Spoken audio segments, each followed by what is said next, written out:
Let's go check it out, guys. Come on. If I'm coming to Pensacola here, I'm not military. I don't know anything about how to get on base. I don't have a military ID. How would somebody come to the museum? How would they be able to do that? Great question, FEED. They're going to come without a DoD ID. They'll enter the Naval Air Station through the West Gate, known to many as the Blue Angel Gate, right off Blue Angel Parkway. We're open 362 days a year. Our hours of operation are 9 to 4 each day. We're only closed Thanksgiving, New Year's, and Christmas. So you're open all year round except 3 days. That's correct. So as we approach the museum here, somebody that, what about admissions? What about parking? Is it free to enter? It is free. This museum is run by the Department of Navy. It's paid for by your tax dollars, so it's entirely free. Parking's free, admission is free. There are wonderful attractions inside, theater, motion-based simulators, concessions that you can certainly pay for at a great price point. But this is your Naval Aviation Museum. I am super excited to check this out. Yeah, let's go check it out, sir.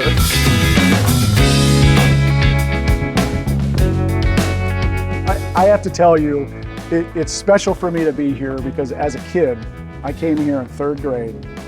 We're going to see here in a little bit, right where the Blue Angel Diamond is. I was up there as a kid, and now being a retired Navy Blue Angel pilot, coming here, speaking, talking with you, showing everybody what there is to do, it's mind-blowing. So, sir, show us where we are. Tell us what this is.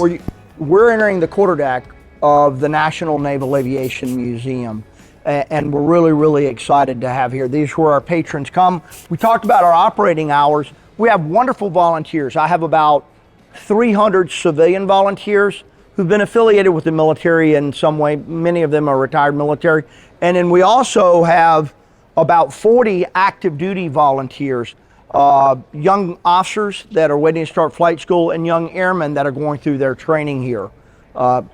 Ensign Lewis is volunteering today. Airman, where's your hometown? From Lamar County, Georgia. Great. And you're studying to be an air rescue candidate. Great. Well, good luck. And before they start their training, they come spend time here and volunteer. The great thing for us, and as you know, Pensacola is called the cradle of naval aviation. We've been around since, the naval aviation's been around since 1911. Since that time, everyone starts their training here. The pilots and the young airmen and sailors that are working on these sophisticated airplanes and learning to fly. So it's special for me to get to meet you guys because I was prior enlisted. I came here as an AT, and I also came here through flight school. So congratulations to both of you guys for making the right decision, and best of luck on your careers, guys. Thank you so much for what you guys do. Be safe and crush it. And hopefully you guys will be in our shoes sometime very, very soon. So what do we have here? Show us what we're looking at. This is our theater here.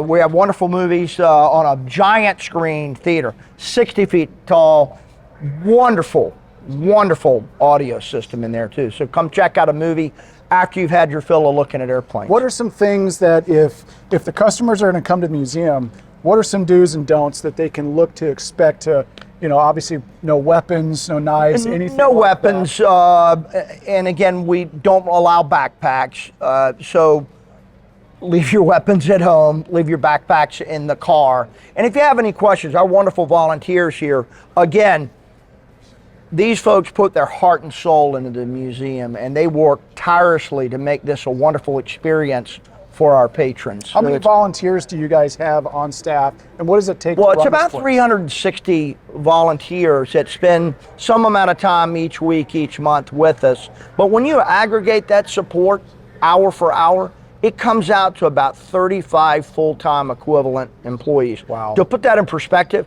I only have 33 government employees that work for me. So they are literally running this museum along with the young officers and airmen and non-commissioned Marines that are waiting to start their training. So if somebody comes here and they want to see the museum, can they take pictures of stuff? Absolutely, you can take pictures. And give yourself plenty of time, because we sit on 60 acres. We've got almost 400,000 feet of enclosed exhibit space across a number of buildings. The Blue Angels practice here twice a week between March and November. So there's great stuff. But one of the things that I'm very proud of, and we talked about naval aviation starting in 1911, so we've got a pretty good 112-year story going. But the cool thing about that story is it continues to be written. Right now, men and women are deployed on aircraft carriers somewhere around the globe, Eastern Mediterranean, Western Pacific, supporting our national interest. You did it, I did it, there are young men and women out there doing it. And to better tell their story, one of the things we've added to the museum in the last 4 years is our Nimitz flight deck. You see the island structure there? CVN-68 is the oldest aircraft carrier in the Navy, and it's the lead class of the Nimitz class aircraft carrier. You're standing on a 1/5 scale replica of a Nimitz flight deck. You can see all the visual landing aids that are painted onto the flight deck, the center line, the arresting gear wires. I see we got a beautiful view of the ocean as well. Recently added these large 20 by 30 video screens with F-18 Super Hornets coming and landing aboard the aircraft carrier. So the men and women that come to our museum that are not familiar with the Navy can get a sense of what it's like for deployed carrier operations, which is one of the most fascinating operating environments on the planet. So when you get to look at this, you watch the Rhino that just went right over our head and landed right here on the flight deck. It's a beautiful display, by the way, sir. Oh my gosh, it's amazing. When you see the kids come in here, do you see their face light up? This has been one of the nice, 4 years ago, this was just terrazzo marble. Looked great, but it was static. This is the spot where people just come and congregate. I cannot tell you the number of selfies standing on center line of young children watching F-18 land right over their heads. And for the people that are not familiar with the military or the Navy, it gives us a wonderful opportunity to talk about the tremendous teamwork that it takes to operate off a carrier. You and I had the great opportunity to fly airplanes, and that was great, but we could not have done that job without the hundreds, the thousands of personnel that are on an aircraft carrier. For your viewers, it's 5,000 people on an aircraft carrier. 1,700 or so with the airplane, 3,500 or so ship's company, and they all have a singular purpose of providing warfighting capability deployed across the globe. This is a beautiful display. I hope that our members, our subscribers, and everybody that gets to see this gets to see how incredible this display is. I mean, we're sitting right below Scooter. Yeah. You know, the beautiful A4 right here that's completely fully loaded out with all the bombs and armament. Hopefully, the next generation of people that come through here, because I know what happened to me when I was a little kid. First time I came through here, I was blown away. Yeah. And it almost felt like it was something that was too big to achieve. It was something that's too big to conquer. I certainly felt the same way. But one of the things that we work hard to do is to tell that story. And we want to tell that enduring story. One of the reasons we picked Nimitz, I mentioned she is the oldest aircraft carrier in the Navy, having been commissioned in '75. But they built 10 of them. And the last, the USS George Herbert Walker Bush, named for our 41st president, and who for a time was the youngest naval aviator in World War II. That ship was only commissioned in 2009. They have a 50-year life cycle. So for the next 40 years, my successor's successor is going to be able to stand on this flight deck and tell the story, a modern day, current day story about naval aviation and what those men and women do. And as I mentioned, with Pensacola being the cradle of naval aviation, we love our 750,000 patrons that come here, but probably our most important constituent are the 2,000 ensigns and second lieutenants that start their Navy career here, and the 60,000 sailors and Marine that are learning to work on those airplanes. Our goal is to use this museum to teach them about the vocation that they're now part of. Literally give them a peek under the hood of the team that they're now a part of. So when you prioritize this museum up against other museums, I would say this really isn't a museum. This is a living, breathing place. It is. Because it's not a time capsule. It's a time capsule, plus it's continuously to evolve, because we are training men and women to be the next warfighter and showing the legacy that they are now a part of. Absolutely. This museum was founded, by the way, this is our 60th birthday. The museum was founded in '63. And it was founded as an educational facility to teach these young men and women what naval aviation is about. And along the way, tell our visiting public so they have a better understanding of how the Department of the Navy exercises its warfighting capability in support of national interests around the globe.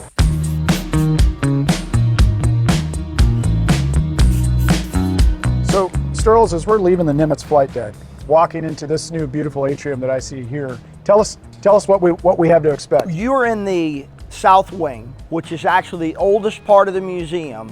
When I mentioned the museum was founded in '63, we've been on site here since '75. And this building was a rectangular, about a 50,000 square foot building. 5 years later, we popped out the sides. The entrance is now our Cubi Cafe, which is our restaurant, which is a phenomenal restaurant, which doubles as an actual exhibit. It is fashioned after the Naval Air Station Cubi Point Officer Club bar. The plaques and memorabilia in there actually came from that bar, which was, you can imagine, the Philippines, Western Pacific. Oh, yeah. It was a big Navy hub at Subic Bay was the port. NAS Cubi was the air station that was co-located with it, and certainly due in Vietnam, but all the way back to World War II, the Navy had a presence there until Mount Pinatubo erupted in '91 and buried Subic, NAS Cubi, and Clark Air Force Base under about 8 feet of ash. Wow. The CEO of the base was really savvy, sent in a reclamation team. They pulled down all those plaques, threw them in a box, shipped them to the museum. And when we expanded the museum, because that used to be our entrance, and added the West Wing and the Blue Angel Atrium, we turned that into that world-class bar that is open 362 days a year. I've eaten there numerous times, Yep. and I can assure you, FEED approves. FEED approves, good. Looking here at our NC-4, this large flying boat, interestingly, this is one airplane that I don't actually own, does not belong to the National Naval Aviation Museum. It is on loan from the National Air and Space Museum, the Smithsonian in Washington, D.C.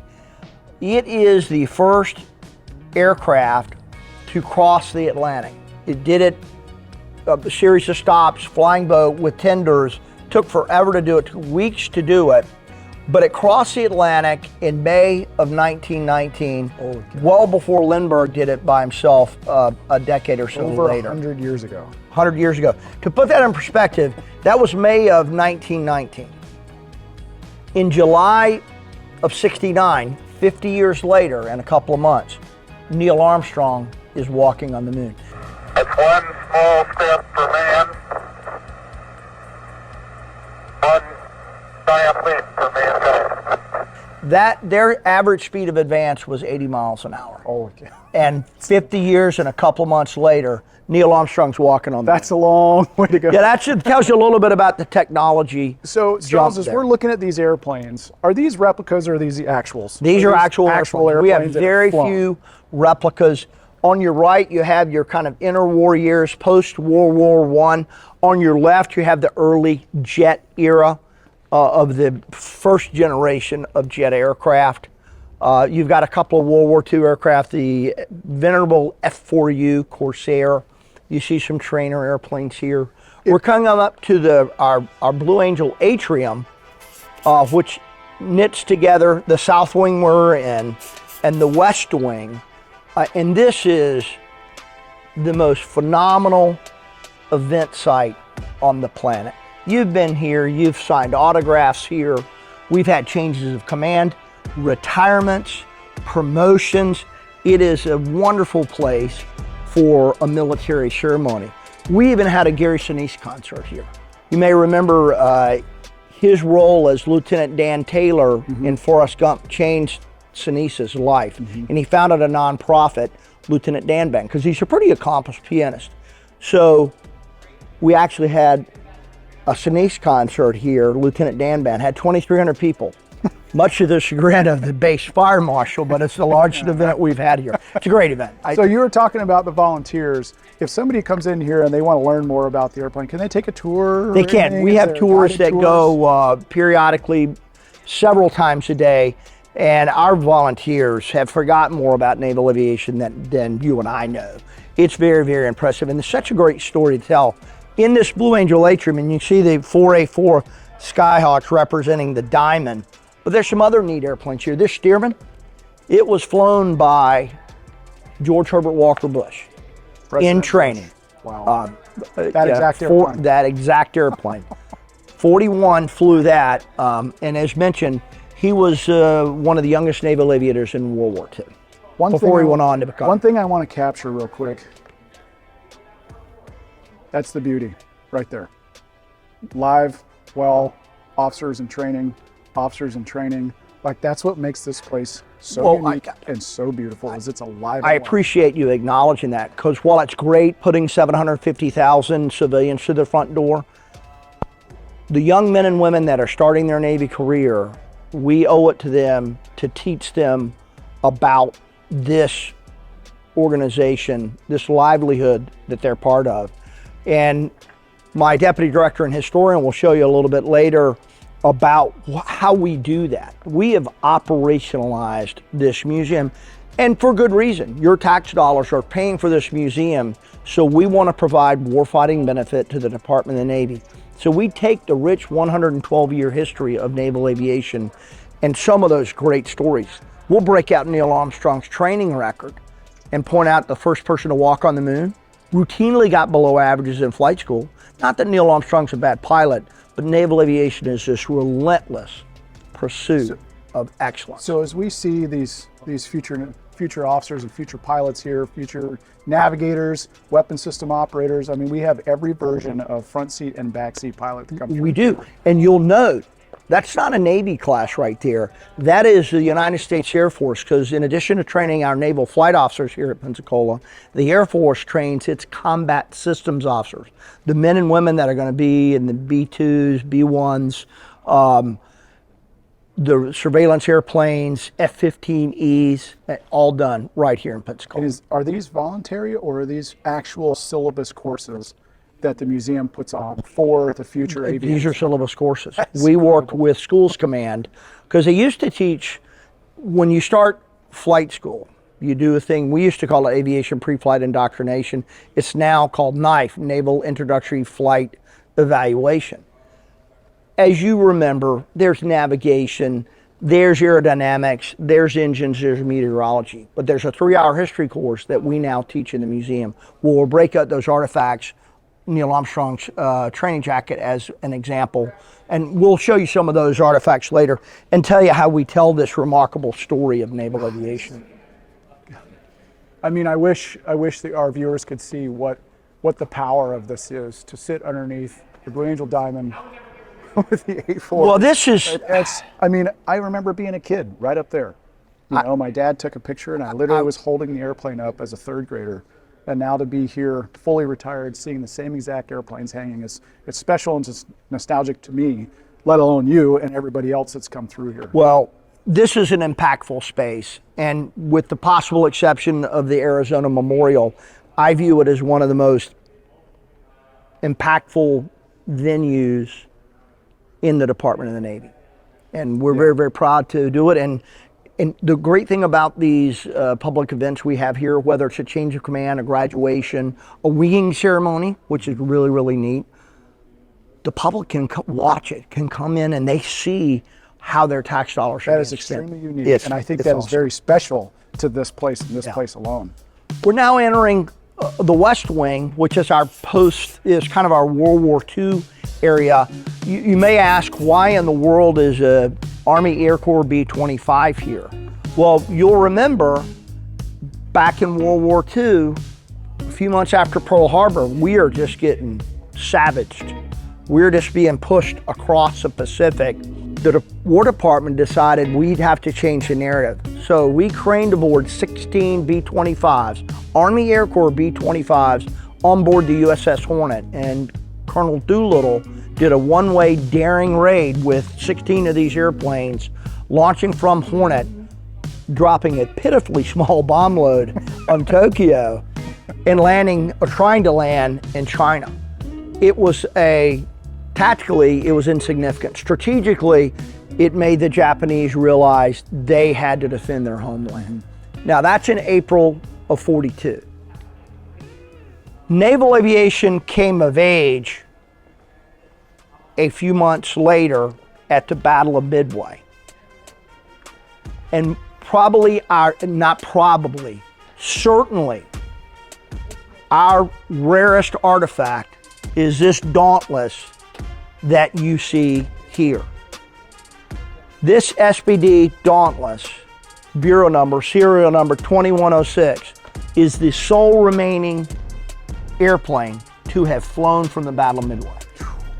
Flown in the Battle of Midway. It was flown by a Marine Corps crew, which actually launched from Midway Island on 4 June 1942. Wow. But Battle of Midway was arguably the most impactful battle of the war, short of D-Day. There were larger battles with greater bloodshed, but no battle held more significance, and it was a resounding victory for the U.S. and certainly naval aviation. We sank 4 Japanese carrier in very short order with this Dauntless dive bombers launching from U.S. aircraft carriers. Now, how did we come to this airplane? Pearl Harbor started in December of 41. We fight the war with the aircraft we have. American industrial might built this newer, faster, better airplane. So the older airplanes came back to the United States and were used as trainers. And I didn't fully appreciate this until I took over the job. But you'll remember when you and I learned to land aboard an aircraft carrier qualifications, we either did it off the East Coast or the West Coast. That wasn't an option in World War II because of the U-boat threat on the East Coast, the Japanese submarine threat on the West Coast. So the Navy trained its carrier aviators in Lake Michigan 12 months a year. So this airplane flew 4 June 1942. It flew some other missions in theater later, but by 43, it's back in the States. And it's a trainer in Lake Michigan off 2 training carriers there. And in 43, a pilot had a mishap and crashed this into Lake Michigan, and it spent 6 decades at the bottom of Lake Michigan, as did dozens of other airplanes. There are dozens of examples of airplanes that have been recovered from the lake. But as they were surveying the debris field in the 2000s, and they looked, and you can see up there just faintly the numbers 2106. You and I call them bureau numbers, serial numbers for your audience. They go, holy moly, that airplane flew on 4 June 1942. So we recovered it. We left this witness mark, which is exactly what it looked like coming out of the lake, minus a bunch of barnacles. And we left this witness mark here. And the small patches that you see represent the hundreds of bullet holes that the crew took on their mission on 4 June 1942. And I mentioned earlier why I think this is the best museum, aviation museum on the planet. You can touch history. These airplanes aren't behind velvet ropes or plexiglass. Folks can come in here and literally touch something that flew in the most consequential battle in World War II, certainly in the Pacific. Some people that may not be familiar with the Great Lakes is that those lakes are so big that they simulate the ocean with currents, waves, all the things that the carriers are going to do out there in the big ocean. And I know for a fact, as well as you do, flying aboard the ship at night, in bad weather, in rough seas, it is not a fun thing to do. No, and you know what? They, even if they trained out there in Lake Michigan, I guarantee you they got plenty of training that prepared them for when they had to go out to the big sea. So anyway, we're very proud of our 2106. Another really, really neat feature of the West Wing is our USS Cabot flight deck, which we're walking on here. It's a replica of a wooden flight deck escort carrier that was built obviously in World War II. In addition to the heroism and bravery that the men exhibited in World War II, American industrial might played a huge part of this. This escort carrier was built on a commercial hull. They stripped off the superstructure, put the island. USS Cabot was CVL, which is Carrier Fixed Wing Light 2.8. That's actually the stern plate from the airplane when they, or the aircraft carrier when they scrapped it. The replica of the island is called very simply a scoreboard. And you can see all the flags representing the victories that the pilots who flew from Cabot had. Now, interestingly, this exhibit is to scale. in width, not in length. But the width of this carrier is the width of what the Cabot was. And if you think about it, from catwalk to catwalk, you and I have landed on a number of aircraft carriers. We've never landed on anything this small. As an example, if you take this TBM Avenger, which is a beast, this is the airplane that George Bush was flying, not the bureau number, but the type of airplane he was flying when he was shot down at Chichijima.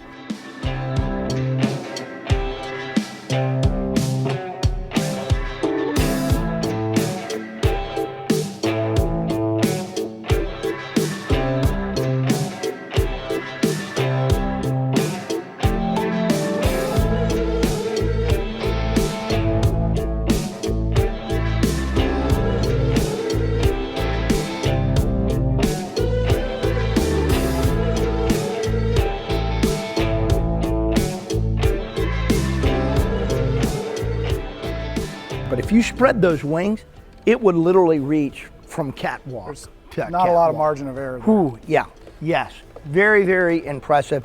We mentioned Lake Michigan about our Dauntless coming from that, but other airplanes came from Lake Michigan that were restored. It was so impactful to the museum that we built a display that details the remarkable story. It's called the Sunken Treasures of Lake Michigan. Let's go check it out. Yeah, let's check that out. So we wanted to tell this story since it had such an impact on the museum. So you're entering the Sunken Treasures of Lake Michigan. We took two airplanes that were recovered from the lake, this Wildcat and this Dauntless, that we put in this display unrestored to tell the story of the Lake Michigan and its impact, a little bit about the training, but also the recovery.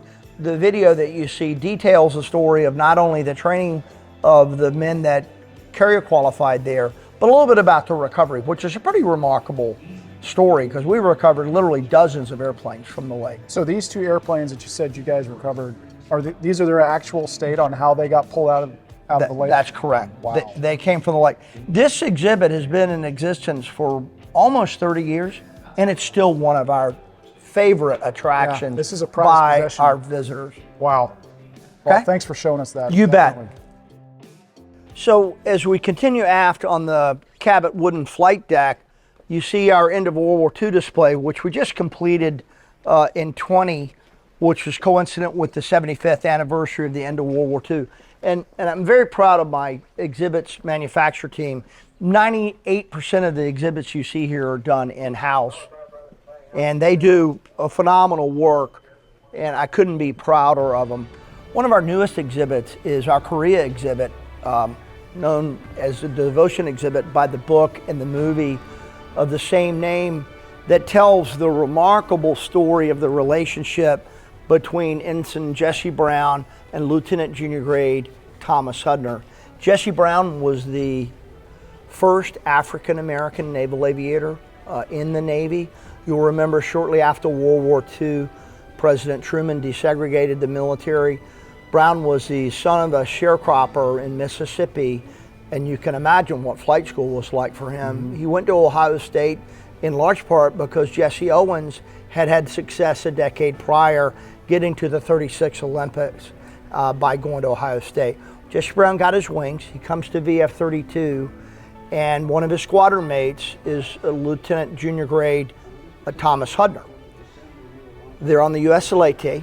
They're in the Mediterranean on deployment. Korea breaks out. They shift theaters to the Sea of Japan and supporting the Marines off Korea. And for December 1950, Brown and Hudner, a four-plane, flying close air support in the afternoon of the 4th in support of the Marines at the Chosin Reservoir. Brown's aircraft takes some anti-aircraft fire and he's forced to crash land. The three airplanes remaining in his flight circle over the head, and they see Brown had survived the crash but was pinned in the airplane. Hudner does a remarkably brash thing. He crashes his perfectly good F-4U Corsair in the vicinity of Brown, jumps out of the airplane in an attempt to save his wingman.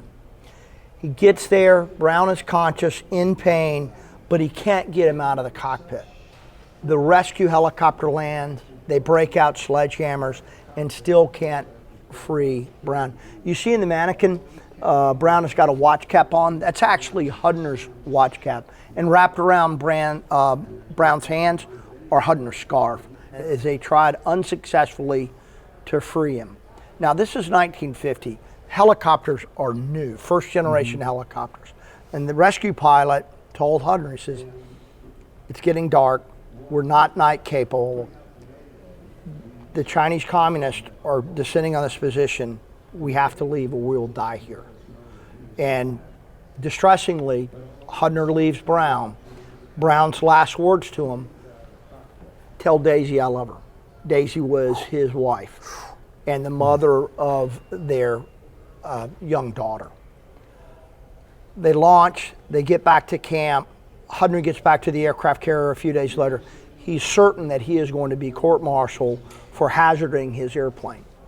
President Truman bestowed the Congressional Medal of Honor on him. So this airplane is actually not a Navy airplane. This was in the movie prop. Sony was kind enough to offer it to us once they were breaking down the set. They said, can you use it? And we go, heck yeah, we would like to tell this story. Korea is known as the Forgotten War. To a degree in this museum, it had been a little bit of an underrepresented, forgotten exhibit. This allows us to tell a great story. And what I'm very proud of is when Brown got to VF-32, he was beloved by his squadron mates. As an example, when they pulled into port and went out on Liberty, they'd go into an establishment, and if Brown wasn't served, the entire squadron would walk out. So for me as a naval aviator, the fact that our vocation could play a part in advancing the conversation on race in America about an event that happened 73 years ago, it's important. The folks in VF-32 figured it out, so can we. Amen. Yeah. Awesome. Powerful. Powerful stuff. And we tell a little bit about Brown and his story, and this artifact is actually from his training jacket. And there's a profile here, motivation study, and he checked why he wanted to do this, and he said his career as a Navy pilot, and the other checkbox is a desire for experience in aviation for a better future. It's a shame we lost him, but what the groundbreaker, pioneer, and we're very proud to tell the story. I'll tell you, as new aviators coming in here, seeing the heroism of what has occurred here in this time frame back in our history, it has to speak to them on some form. It absolutely does. Maybe that will be me, maybe it won't be me, maybe I'll be in a situation like that where I can help a shipmate or a fellow aviator or something in that regard. And the other day we did a walkthrough with Hill Goodspeed, and he talked about some of the things that you were referencing on how these are all standing on the shoulders of legends of everybody that came through here. And then as that class that you just pointed out, going through their historian portion of this museum class, he said, everything that you see here on this display is from a first tour pilot. That's remarkable. Just lieutenants and below doing their job. First 3 years inside of the military, that could be them. The next people that come through here, the training, the aviation, all the stuff that you guys show, that all the instructors here on Pensacola and all the other bases that are around, it should resonate, and I hope that it does. And Amen. This is a beautiful display. Amen. Thanks, sir. Interestingly, as we commissioned this exhibit, we also took the opportunity to enshrine both Hudner and Brown into the Naval Aviation Hall of Honor. In addition to being the National Naval Aviation Museum, we're also the repository for the Naval Aviation Hall of Honor. To put that in perspective, we've talked about how old naval aviation is, 112 years. We have less than 100 enshrinees. Wow. And we, this past October, we enshrined 4 Korea veterans, to include Brown and Hudner. And did Glenn Powell come here? He did. He did? We actually had an advanced screening for the movie Devotion. Glenn Powell, who was made famous as Hangman in Top Gun, did a phenomenal job as the lead actor portraying Thomas Hudner. Wow. He actually drove that. He had read Devotion, was so compelled by the book that he sought out Thomas Hudner, went to Massachusetts and had conversations with Hudner before he passed away, And it went through several production companies before the movie finally got filmed. And Important movie to see because it's about the best of humanity, how the greatest of humanity can come out at the worst moments. And that's what I'm just really proud of, is I think this movie not only does service to this community, you know, the people here in Pensacola, naval aviation, you know, as a whole, anybody in a uniform, but I think it also is such a great example of how far we're willing to go for each other. And I think that's just a beautiful thing. Glenn Powell did a phenomenal job in that regard, So- representing an American hero. So in the National Naval Aviation Museum, it's a history museum. Correct. It's basically a college for Yeah. the guys coming through. It's connected to Hollywood, Yeah. pretty much. And you can go to We have buy a gift store. some souvenirs of whatever you want there. When you come here, we want you to spend some time enjoying naval aviation, maybe the Navy Flight Demonstration Squadron if they happen to be practicing. We got a phenomenal gift store where you can come away with some memorabilia that will mark your visit here to this museum. As a It's kid, great- when I came through here, one of my favorite souvenirs of all time, which I still have in a box somewhere, is NAS Pensacola Naval Aviation Museum with the wings right across the front. Yep. And I still have it 30 plus years later. Yeah. Awesome to be here. Let's go see what else you got. Yeah, this is a big museum. Let's go up a deck to the mezzanine level and see what we got have more up to there. see. All right, we're coming up to our mezzanine level here, which rings both the south and the west wings and the Blue Angel Atrium. We tell a variety of stories here. This is kind of our flight deck operations area. You see the planform of USS Ronald Reagan, CVN 76. You can see all the visual landing aid markings. You have an early optical landing system, the mirror, and then our Fresnel optical landing system, which you and I used. The venerable USS Enterprise CV6 exhibit. We have our landing signal officer, old paddles, new paddles. I'm wearing my paddle shirt today in honor of the LSO community, because that's literally how they did it before radios, is the landing signal officers would give signals to the airplanes with paddles. Kind of cool stuff. I miss it. Same here. So as you can see, we're looking down over the west wing where the Cabot wooden flight deck is. We have a variety of displays up here. So this is our enlisted naval aviation pilot, which talks about the young enlisted sailors that actually got their wings of gold. Very, very impressive. And now we move to our below decks. So let's peek our head in the ready room. This is a World War II vintage ready room. As you can see, it's pretty much what you and I had on Nimitz class carriers, and probably pretty much what they have on the Ford now. I think the only thing that's changed is grease pencil is given way to dry erase board. Did they do the bolter screw above the chair I'm back then? positive they did. Exactly. Anyway, this is a fun place, and again, you see in 112 years, not that much has changed. Yeah, it really brings back some memories. Yep. So as we transition from the below decks exhibit, we're walking onto the expeditionary airfield. As you'll remember, in World War II, the Marine Corps was up and down the South Pacific with expeditionary airfields that our Seabees built, and Marines would fly Navy aircraft from there. You see this Wildcat, and it's a fascinating setting here. And again, my exhibit staff did a phenomenal job recreating what life was like flying out of one of these expeditionary airfields in the South Pacific. This is impressive stuff. My gosh. Once again, this is all free. Absolutely. We need to get more people come out here. Let's keep going. Let's see what else we Okay. got, boss. We're now moving to one of my favorite exhibits in the entire museum, and that view is shared by thousands of our patrons. This is Homefront. It is designed to represent a small rural town, what it was like in World War II. You see the general store, the pawn shop, the barber shop, a home, and I rave about my exhibit staff. You can see they've decorated for Christmas. I definitely feel like I am right at the time. People Right when this time was going on in the war. really identify with this exhibit to include the home, and it's just one of my favorite places in the entire museum. Wow. And props to your entire staff on building and being able to recreate such a beautiful place to showcase not only the war side of the house while the men and women are away, but Right. also there's things happening at home as well. Well, perfect example. Pots and pans for democracy. They're recycling metal to build airplanes and warships. Yeah. Wow.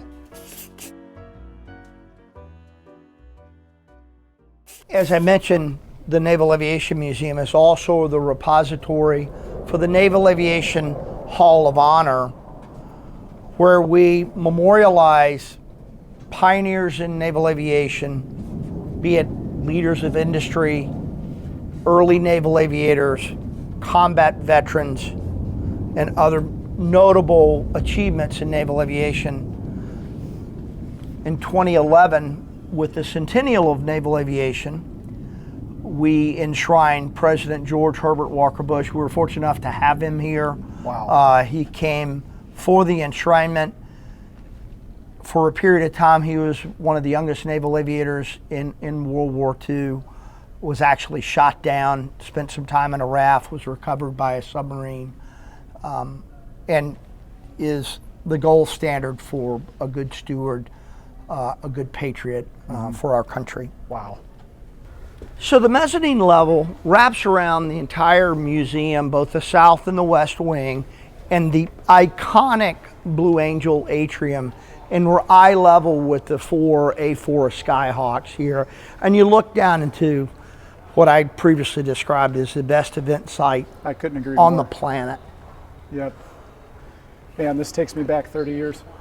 You were right here. We're literally looking right here. And we're just very blessed to have such a wonderful venue to tell such a remarkable story of naval aviation, a story that continues as we speak. I know from what you've shown us so far, walking in from the front and getting to see just the incredible awe of what the National Naval Aviation Museum is, which happens to be right next to the Blue Angels, a couple hundred yards away. It's powerful, it's inspiring to stand here in front of the Blue Angel Diamond and look at these airplanes that have been here just when I was a kid looking at the same thing. Sir, this was incredible to get to walk through the atrium, see all the different sections of what this museum has to offer. I'm excited to go see the next one because we have Hangar Bay One coming up, right? You bet. Hangar Bay One captures our post-World War II aircraft, some airplanes that you and I even flew. Let's check it out. As we head over to Hangar Bay One, I'll point a few things out on our 60-acre campus. You've got the F8 on display out here.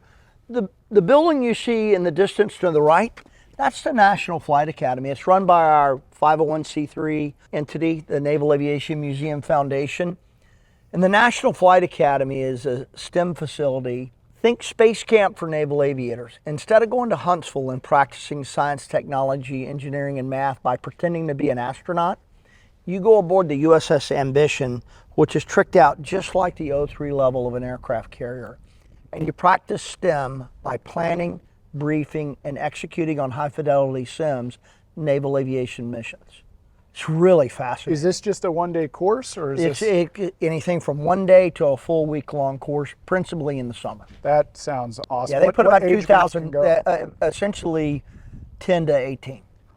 Yeah, 10 to 17. So if the kids go to those courses in there, what do they get out of it? Is it an exposure thing? It is an exposure to science, technology, engineering, math, and as you remember, a lot of what we do, there's a lot of science, there's a lot of engineering, and there's a lot of math with aviation-related missions. And I know for and a they're fact- like being underway. They stay in staterooms, they're going down ladder wells and passageways, they brief in ready rooms, they plan and join operation centers, and then they have the simulator. My daughter has gone through that academy, and she absolutely loved it. She did a week-long course and is still, years later, raving about how incredible that course Well, is. when they go in mission, it is literally like being on the O3 level of the USS Nimitz. You hear the catapult sounds, you hear the airplanes landing. It's phenomenal. So we've transitioned from the atrium, from the major portion of Yep.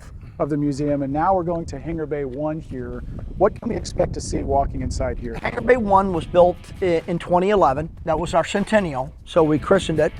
And it houses our post-World War II airplanes, and it details our Coast Guard contribution and also our contribution in space. Well, let's check it out. I am definitely excited to see it. Yeah, we're excited about it as well.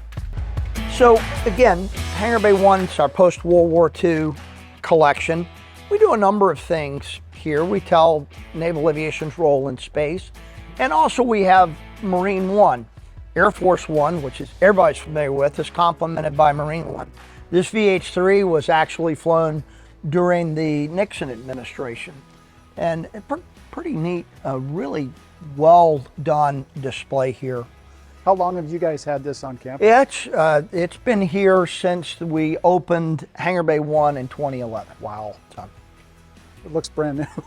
So, naval aviation's role in space can't be overstated. First American in space, Alan Shepard. First American to orbit the Earth, John Glenn. First person to walk on the moon, Neil Armstrong. Last person to walk on the moon, Gene Cernan. 4 of the Mercury 7 were naval aviators. The first person to walk on Mars will be a naval aviator. Wow. You heard it here first. So this mock-up of the LIM, Lunar Excursion Module, is here, and it tells that story. We actually have a moon rock, and this is Cernan's actual kit. He was very involved with the museum all the way up to the time of his death recently. Remarkable individual and very proud of his naval aviation lineage. Wow. Beautiful. Let's look around. So we also tell the Coast Guard story. They're a huge part of naval aviation. We've got our MiG killers here. We actually have a MiG-21 that we put together that represents the aircraft that Mark Fox shot down in that F-18 Hornet. We've got our E-2 Hawkeye, F-4s, A-1s, and I'm really excited. Coming in 24, we've got our Return with Honor exhibit that details the prisoner of war experience from Vietnam. Let's go check it out. Let's go check that out. Sterl, I was looking at this airplane. This is the one airplane that kind of sticks out just from my expertise looking at the airplanes that are in here. And then you have that. A Cessna. Sterling, why do you have a Cessna here? Yeah. This is a fascinating story. This is the Bird Dog, Cessna 01 Bird Dog. It was flown, if you think all the way back to the Vietnam era at the end of the war in 75, in the fall of Saigon, there was an evacuation. They're helicoptering airplanes out to the USS Midway. Circling overhead was a South Vietnamese major in that Bird Dog with his family in the back. The captain of the ship, Lawrence Chambers, made the decision to clear the deck and have that airplane land aboard Midway. Is that this airplane? That is that very airplane. That is the one. Wow. USS Midway, which is a floating museum in San Diego, has a replica. They would love to have that. But one of a kind. It is Very a special. remarkable story. We had Lawrence Chambers was one of the first African American carrier COs, retired as a 2-star.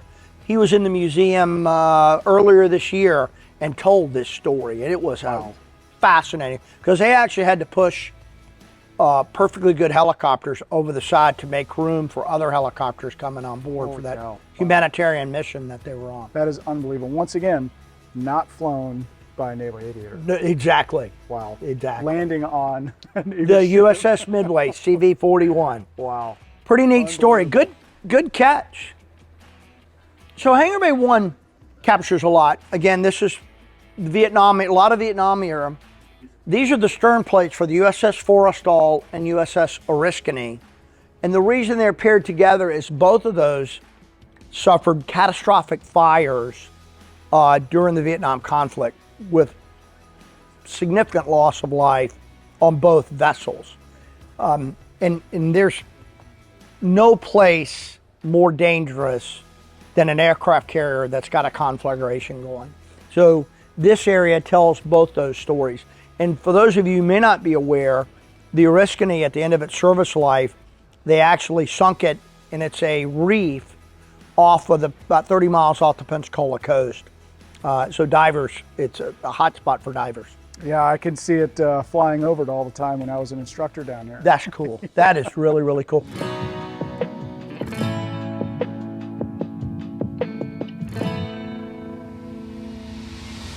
So I mentioned our return with honor. You see taped out here, and coming in 24, we have a very expansive exhibit planned to memorialize the men that were incarcerated in the Hanoi Hilton, Jim Stockdale and others, and tell that remarkable story of resilience, survival, and persevering. Because it really is an interesting and inspiring story. And we're going to incorporate some very nice cutting edge AI technology where you can actually ask a question of Ev Alvarez, who was the first POW, first person shot down POW, and the longest person in captivity, 8 or so years. And when's this going to be open? This will be in spring of 24. Spring of 24, Yep. so right around the corner, Yep. actually. Come back. We're excited about that. Well, this is absolutely beautiful being in Hangar Bay One. What a difference going from where we were previously, Yes. and now to more of the newer age fighter jet It is. airplanes that people can relate to. F4s, Intruders, Tomcats, Hornets, E2s, helicopters, everything. What a beautiful place. Yep. Wow. Great having you here.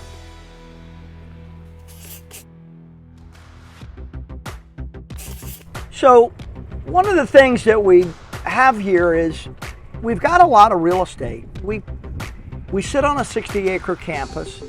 The airfield development plan has additional real estate fenced for future development. We just came out of Hangar Bay One. We'll be driving by our restoration hangar, which is 50s vintage hangar in Naval Air Station, Pensacola. Used to be a Naval Aviation depot facility, and it went away about 20, 30 years ago. But we inherited it, not only that hangar, but a lot of physical plant, painting booths, sewing machine, lathes, drill presses, which really has been a boon. Everything you need to restore vintage aircraft, we have in that hangar. I don't think your typical patrons that come here even know They, that this they exists. do not. We will do special tours back there, and you see a lot of artifacts on display there, some of which we talked about. But in our collection, we have over 35,000, what I characterize as micro artifacts. A macro artifact would be an airplane, and that's about 150. But 30,000 plaques, medals. Some things I think Art. probably a lot of people don't understand is when you guys get these artifacts, it comes in many different forms. It's not all of them are not painted and all of them are not put together, so some of them have to go through the maintenance hangar. I mentioned in our tour, the vast majority of the exhibits that you see on display are created in-house. This little nondescript shed coming up on our right is the exhibits woodworking shop. They can do some good stuff in there. I need to go spend some time there. Yeah, you would want to I spend love some doing time there. woodworking. And they are tremendous craftsmen. So my job is really easy. I have aircraft restorers that love to bend metal and paint airplanes. I have exhibits manufacturers that love to make sawdust and mold plexiglass. I just got to keep them in plywood and sheet metal. And that's my job as a director of the museum, is to provide them the resources that they need such that we can continue to tell this story of naval aviation that was going on. And as an organizing principle, we've talked about the naval aviation being 112 years old. I call it the second century of naval aviation. That allows me to run the radar cursor out for another 80 years. And it also is a good organizing principle because we're only in the second decade of the second century of naval aviation. We're building numerous Ford-class carriers that will be around for 50 years. So naval aviation is already out to 2070. Talking about the maintenance hangar and the wood shop, are those volunteers as well? I have a small paid staff of 5, and then I have a smaller group of volunteers, 6 or 7, that typically retired military that had once worked on airplanes. Wow. Or different. The National Flight Academy that we talked about earlier. Again, just a neat experience, and your daughter had a great time. This is a huge It warms campus. my heart that. So it's huge until the Navy Flight Demonstration Squadron starts flying, and then we'll park upwards of 2,000 cars on every square foot of this campus, the front yard. I've seen when you were flying back in 18 or 19, I had this wonderful shot. You had a gentleman in your back seat who was the skipper of one of the squadrons here, and he took a selfie. It's looking over his shoulder. You're vaping, you're .98 on the Mach indicator, and it captures the crowd at the museum, which I know because we track those things. It was 8,300 people. Wow. It was on the 3rd day of July, just the day before the 4th, and you guys had a stupendous show. I think it's something so unique that a lot of people, unless you know about it, the fact that you can come here and get one of the best possible viewing points of a Blue Angel air show that's specific to National Naval Aviation Museum patrons. It really is.